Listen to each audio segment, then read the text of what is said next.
We're going to look at how to install the DS2 AED cabinet. Now, the first thing you need to do is to check you've got all the components. So if you get your instruction manual inside the front, you'll see everything that's actually included with the kit. So we've got the bolts, piece of tubing, we've got the plug and the washers. So that gives you information to make sure you've got everything you need. Remember, the code for the DS2 is printed on the top of the instruction leaflet. Good idea to take a photo of that just in case you lose it. Again, you can keep track of it then. And also you need to follow through the instructions as you go through. So when you look to the first thing is to work out where you're going to put the AED cabinet. So it's a good idea to make sure it's on a firm, solid structure. What you don't really want to do is put it on a moving wooden fence that it could get damaged, or it could eventually break away the bolts, or you have to just screw it on with the standard screws. So you really want to put this on a brick or a block wall so you can fix it on permanently. You need to make it level. We don't really want it too much of a curve or uneven sides, because as you tighten it up again, you've not got the back flat, so therefore you can cause damage to the DS2 cabinet. So look at where it is, but not only the surface it's on, where is the best place to site this? So you want to have it in an easy to see location, ideally somewhere that's lit so you can actually see where the AED unit is. So you can have lights coming on the outside of the building, things like that, if anyone approaches, so they can see exactly what they're doing. Make sure it's visual, it's not hidden away, and you're not going to get lots of overgrowth, plants, ivy over time growing over it. So do think a lot about where you're going to put it. Also make sure you put it at the right height, because you don't want to put it so high that no one can reach it. Similarly, you also don't want to put it too low, and also you want to make sure it's put level. Now, in with the cabinet is a template, and the template you can fix onto the wall, maybe just some sticky pads or blue tack to stick it in place. Get your spirit level and make sure the template is absolutely level. That way, when you drill the holes, you'll know that everything's level as well. So the first thing you want to do is work out where it's going and the height. So what you can do is just hold it up against the wall, have a look, or get someone else to hold it up against the wall. You walk away and make sure it's exactly where you want it. You can put a little mark at the top just to show where the top of the unit is, and then tie that up with the top of the template.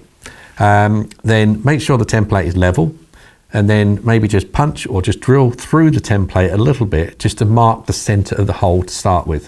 So there's 3 fixings on it. Once you've done that, you then need to drill the hole. What you're going to need to do is drill a hole that's about 105 millimeters deep using a 16 millimeter drill. That's the size to fit these bolts perfectly well. Once you've drilled that, you then need to drill the cable hole. So this would be where the cable is going through the wall, and then you can fix it onto a mains point. For that, you need to drill a 20 millimeter hole.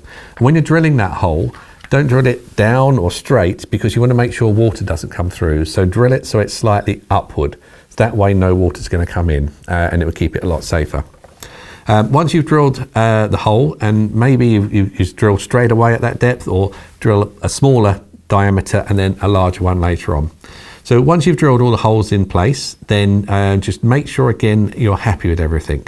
So just double check the level. So what you could do then is just put the bolts in, even if you just put them just in a little bit, put a bit of wood across the top, put your spirit level on to make sure it's absolutely level. If it is all level, then you're ready to start to install it. So you can need to poke the cable through the hole. So we got that through, because once we start tightening this up, you'll have to put the cable on. So take the bolts, and what we need to do with these is push them into the, so you need to undo these, and once they're fully undone, you'll push the collar part into the hole. So this part is going into the hole. Just make sure they're in there and they're nice firmly. You don't want to put them, if they're really, really tight, maybe you need to open the hole up a little bit. When these do up, this outer sleeve will pull over the dome-shaped part at the end, so that will grip really, really tight. If the hole's too big, sometimes this section here will just spin around, so you want to make sure that's in just at the right depth. If you drill the hole at the right size and you drill it straight, you should be absolutely fine with that. Try and avoid putting that at an angle. That needs to be absolutely square. Then what you're doing is, once you put all of these in, you fed the cable through, you can then get someone else to hold the cabinet in place. And then what you want to do is line up the cabinet with the holes, and then this was going inside to protect.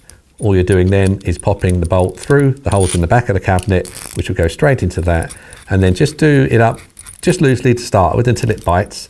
Then do the next one, and then the third one. Once they're all in there, then you need to then start doing them up and just tighten them up. So tighten it up to start with so it's just about tight. Go and do the other ones and then fix it so it's nice firmly on the wall and all of those are fixed in correctly. Once it's done that, then your cabinet is there, it's ready to use. Now it's time to move around to the power cable. You've already got that going through the wall, and it does come with a plug, but you may prefer to hardwire it into the mains. And anything electrical, make sure you get an electrician or qualified person to do that, because you don't want to be messing around with mains if you're not sure what you're doing. If you are plugging it into a main socket, make sure you cover that socket, or you put tape on it or a sticker on it to say do not turn it off, because what you don't want to do is someone to unplug that socket to use a hoover or something else and then forget to put it back in. We need to make sure it's all going well. So once that's on, you can then check it. If you open it up, at the bottom there is a bar. So if you actually look in the instructions, there's a diagram, there's actually a light in the middle there. So right in the middle of the plate, it should have a green light, which is flashing to show that it's all okay. If it's a flashing red light, there is a problem and you need to sort it out. So have a look through at the troubleshooting and find out what the problem is. And if there's no light at all, that would indicate that there's a problem, maybe with the supply of mains. So go back and make sure the socket is switched on, make sure there's no issues with the fuse. If not, consult your electrician to find out exactly why it's not working correctly. Once it's all wired in and it's all tested, pop your AED in there and lock the cabinet up, and away you go. You've got yourself an AED cabinet installed on the wall. It's very, very secure. It's going to keep dry in the cabinet and safe, and also be kept avoiding from freezing.